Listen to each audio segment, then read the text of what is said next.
of Salmon Fest and also the author of Feeding the Dead, Jim Stearns.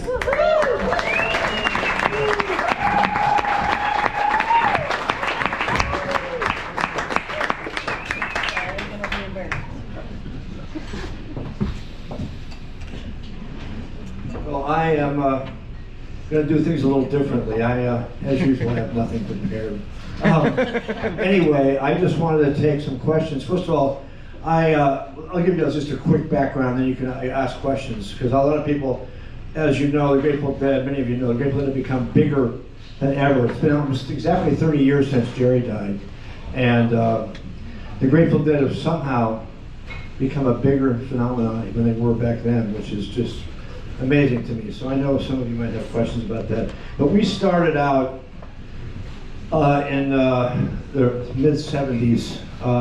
I bought an old abandoned homestead in the middle of the Sierra between Yosemite and Tahoe that was about 15 miles of winding one-lane roads with 2,000-foot cliffs way out in the middle of nowhere. Over the next 2 or 3 years, a lot of my hippie friends joined me and we started buying all the sporadic land, the mining claims and the homesteads that were in the National Forest before the National Forest was there. So they became these little pockets of private property. So we had, ultimately by the late 70s, we had 25 people, 1,000 acres of private property over 17,000 acres of land. So we built a schoolhouse, we had a lake, did a lot of barn raising. We were like hippie Amish people. So we ultimately turned it into a business. We built a lodge, we built some log cabins, we built a guest ranch, if you will, although it was really hard to get to. So in 1987, I was working on some environmental stuff with some river protections, and a friend of mine somehow connected with Bill Graham and then the Grateful Dead, and the Grateful Dead liked him and they hired him as their road manager. So he says, we're out in this middle of nowhere, by the way. There's no power, there's no phones, there's no televisions. We have no idea really what's going on in the world other than little Sony transistor radio or whatever. So I don't have any idea that the Grateful Dead are this big. I just think this Grateful Dead, Santana, Jefferson Airplane, whatever, they're all the same, you know. But that wasn't the case. The Grateful Dead were this phenomenon, and have been so ever since then. Anyway, so my buddy, who was just another hippie who we were doing river trips with and trying to save these rivers in the Sierra, he says he gets hired by the Grateful Dead as their road manager. So he goes, oh, my buddy Jim has this great ranch up in the Sierra. We should stay up there when we play this show, which is about, I don't know, 20 air miles from our ranch. And so he gets a hold of me and says, how about we bring the Dead up to your ranch for this gig we're doing? And I said, okay. So anyway, they came flying in on these helicopters, these really expensive Italian helicopters, and they kept flying people in and out. We had this 10-acre meadow in front of these log cabins. And Brent Midland, who was the keyboard player, he walked up and he goes, what are we doing here?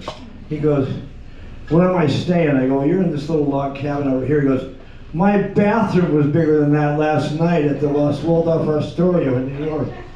Anyway, and we have kerosene lamps, and you know, we did have flush toilets. Anyway, so there we were. So then they stayed with us for 3 days. There was about 40 of them, their crew and their band and the families, and they had a great time. And we had a big patio and a lodge, like this arbor and stuff, and they all sat there. And little did I know that was going to be the only time I ever saw the whole group of people ever together again in the 10 years I was with them. Because everything we did from that point on was fly into a city, rent cars, go to a really nice hotel, go to the venue, set up the gig, do the gig, and go to the next city. Although the Grateful Dead did it, instead of one day at a time like most bands do, they did it over a period of we'd be there for a week, because sometimes they'd do 3 or 4 shows in one city. Anyway, so they never again, I never saw them in the next 10 years, never saw them together, eating again together, never once. So anyway, they leave, You know, we kind of are overwhelmed. We find out that they're this huge deal, so we're like, whoa. Anyway, they call us up and say, we really like you guys. How would you like to go on the road with us? And I'm like, wow. As I point out in my book here, it's like going from the driver training to the Indy 500. And so the problem, what happened is the people that we had a community meeting together and said, who wants to go on the road with the Grateful Dead? Well, understandably and sadly, the most ambitious and leadership of the community all were, let's go, which left the rest of the community there to kind of unravel over the next 10 years, because the people who were the leadership, which left, the top five, or not top people, there's no hierarchical difference, because the people that stay were in many ways better people than us, and still are. But they weren't the driving force. So anyway, the community disintegrated. We went off with the Grateful Dead for the next 10 years. And then, out of that, I started a production company of my own. I started a festival called High Sierra Music Festival in California. And then I ended up coming to Alaska and starting this. So anyway, I have some great Jerry Garcia stories. I printed this book. I sold several thousand copies.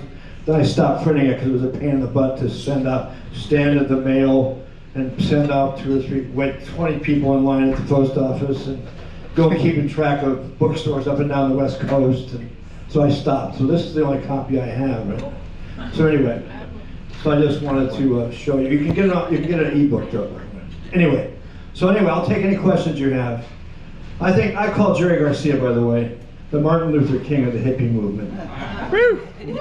He really was. He was a really reluctant leader, but he was a wonderful human being. I think his secret was he didn't take himself seriously. His attitude was, hey, I'm just a guy that plays guitar. What's the big deal? One time we were in a hotel, and everybody walks into the hotel, and he turns left, and everybody starts walking following him down the hallway, and he turns around and he goes, why is everybody following me? I have no idea where I'm going either. So that was kind of summed him up. But he wasn't impressed with himself, you know. And he had a humility about him that was really impressive, and he would be blown away. Now, I have many arguments with a lot of my deadheads. Jerry would hate the Sphere. I hate the Sphere. Anyway, the Dead play the Sphere. They said they've been turned into a money machine. The Grateful Dead had the lowest price tickets. They never sold VIP tickets. He was they would go out in the parking lot and find people that didn't have any money and give them tickets. I mean, it's so different now. And a lot of the deadheads none of the new deadheads really get irritated about us old deadheads who think the scene has gotten ugly or it become a money grubbing machine. But that's what it's become. And I know he would have felt the same way. So anyway, anybody have any questions? Scott? How did they induce out-of-body experiences? Well, I think that's kind of a silly question. Really. I did it completely sober. Well, that's impressive. Transcendental meditation, maybe? Anyway.